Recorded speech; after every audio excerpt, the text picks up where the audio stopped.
Hola a todos y bienvenidos a un nuevo video para este canal. Hoy les voy a hablar sobre la clasificación de los triángulos por sus lados y por sus ángulos. Este video está dirigido para personas que vayan en primaria o secundaria o bien que quieran repasar el tema de la clasificación de los triángulos.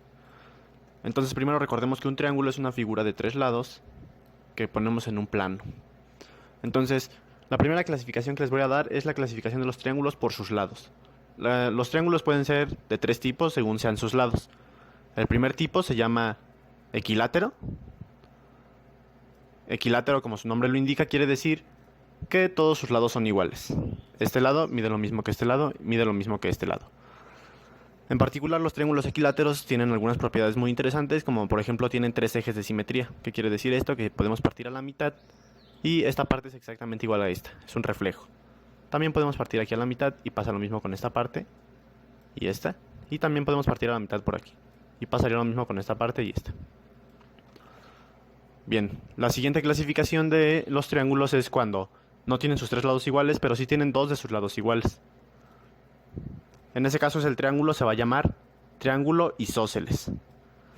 Puede tener este lado más grande que los otros dos o estos dos lados más grandes que el otro. En este caso, como les decía, el triángulo se llama isósceles y lo que cumple es que dos de sus lados son iguales. De nuevo, este triángulo tiene algunas características especiales. Por ejemplo, en el triángulo entre los triángulos equiláteros también se cumple que todos sus ángulos son iguales. Eso pues se demuestra después, pero también es una característica que se cumple y después sabemos que cada ángulo vale 60 grados. En los triángulos isósceles lo que se cumple es que estos dos ángulos también son iguales. Bien, la siguiente clasificación para los triángulos y la única que nos falta es cuando ninguno de los lados son iguales. Eso es el caso más general. Y en ese caso pues estamos hablando de que el triángulo es un triángulo escaleno, donde, insisto, ninguno de sus lados es igual a otro. En este caso no podemos afirmar nada específico a menos que conozcamos más propiedades del triángulo. Bien, esa sería la clasificación de los triángulos por sus lados. Ahora vamos a ver la clasificación de los triángulos por sus ángulos. Si te está gustando este video, suscríbete, dale like, compártelo con tus amigos y con la gente que creas que le puede servir. Entonces la clasificación de los triángulos por sus ángulos se hace pensando en los ángulos de 90 grados. Recordemos que un ángulo de 90 grados es la mitad de un ángulo llano.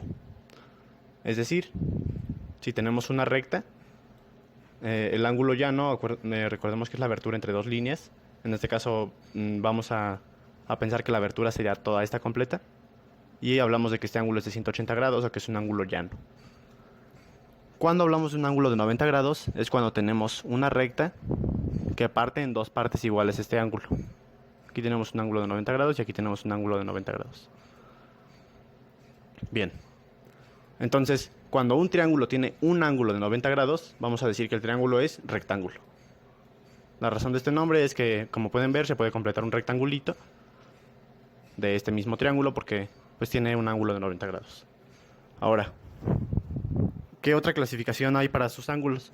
Pues vamos a pensar cuando el ángulo es menor a 90 grados. Cuando todos sus ángulos son menores a 90 grados, entonces en ese caso vamos a decir que el triángulo es un triángulo acutángulo.